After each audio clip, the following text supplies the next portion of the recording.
Welcome to Facts TV News, where everything is true. St. Anne police investigating teenager's death. The St. Anne's Bay police have yet to make a breakthrough in the murder of a teenager whose body was discovered with a gunshot wound on Thursday. The deceased has been identified as Ricardo Stewart, a 15-year-old of Lilyfield and Windsor, St. Anne.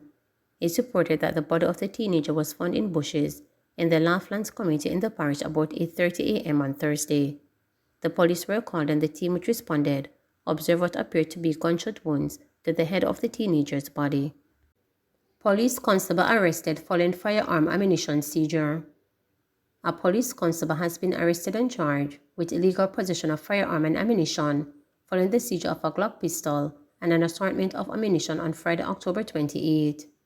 According to reports, lawmen received information about 1:30 p.m. of a group of men who had a firearm and were acting suspiciously on the Swallowfield Island Traffic Authority examination depot in Kingston. The lawmen, following this tip, went to the location where 4 reportedly suspicious men were seen.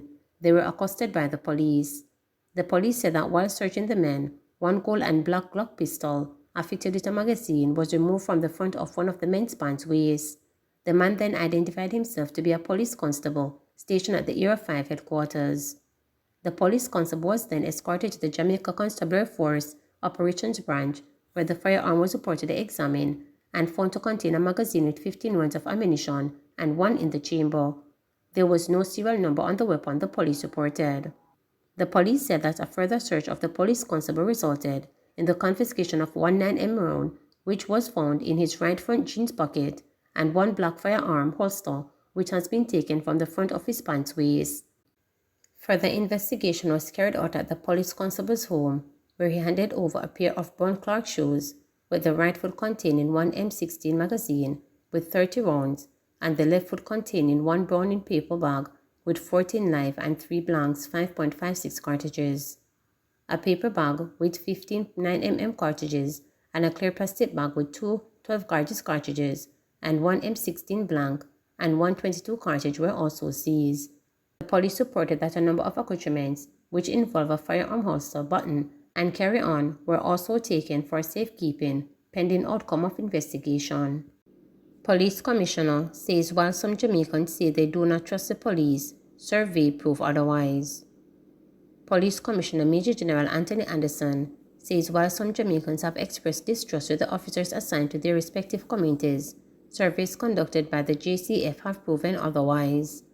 He made the statement during an October 29 Lasco JCF Saluting Our Heroes and Chairman's Award ceremony when 155 police officers were awarded for their contribution to nation building. The commissioner said several of the awardees were chosen because of their interactions with residents of the communities they served in. He said while some people have indicated that they do not trust the police, they are usually referring to a few members of the force and not the majority. In those communities where people say, and there are some people who say, boy, they don't trust the police in the community, I'd put it to you that that is not true. There may be a police officer or 2 who they don't trust. But every survey says that people in the community do trust the police. Isn't that interesting? And why do they trust you and trust us? Because we earned it. Because we're there for them. When the cameras are not rolling, when night has fallen and everybody else has gone home, who's in the community? Us and them. That's it.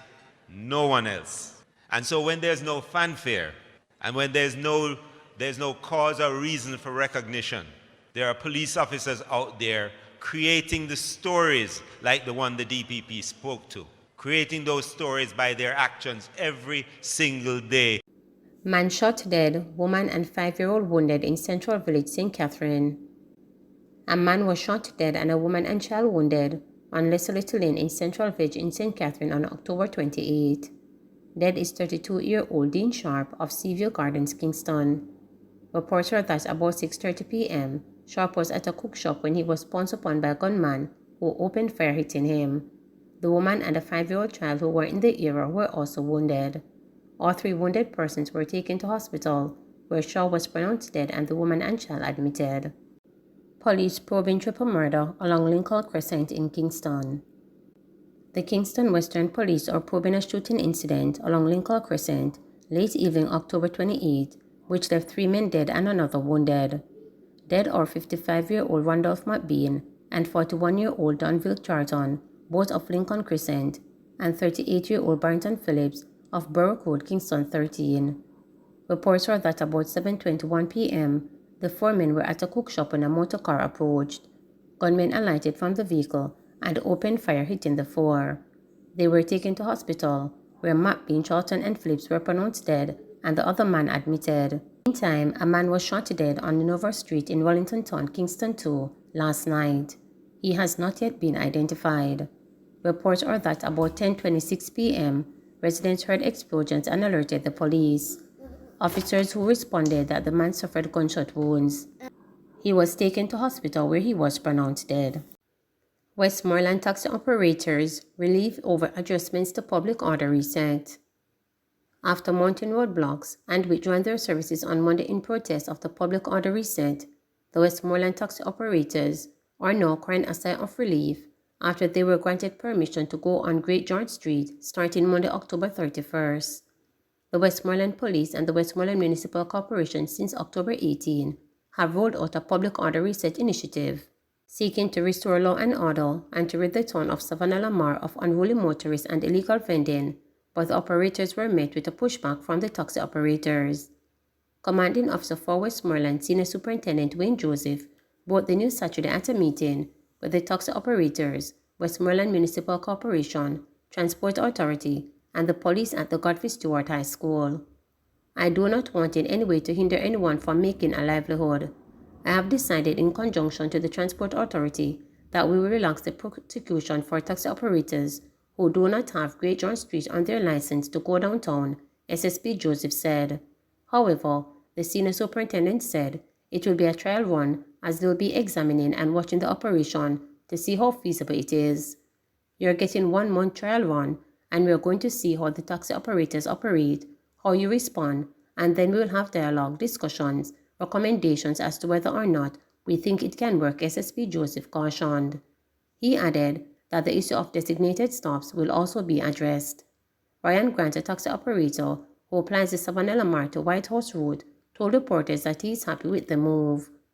It was a terrific meeting. I couldn't ask for anything more. I'm happy, I'm excited, and overjoyed, Grant said as he smiled. The operators, who also had an issue with the readiness of the Savannah Lamar Transport Center, were told by the Chief Executive Officer of the Westmoreland Municipal Corporation, Marvelyn Peter, that work has started.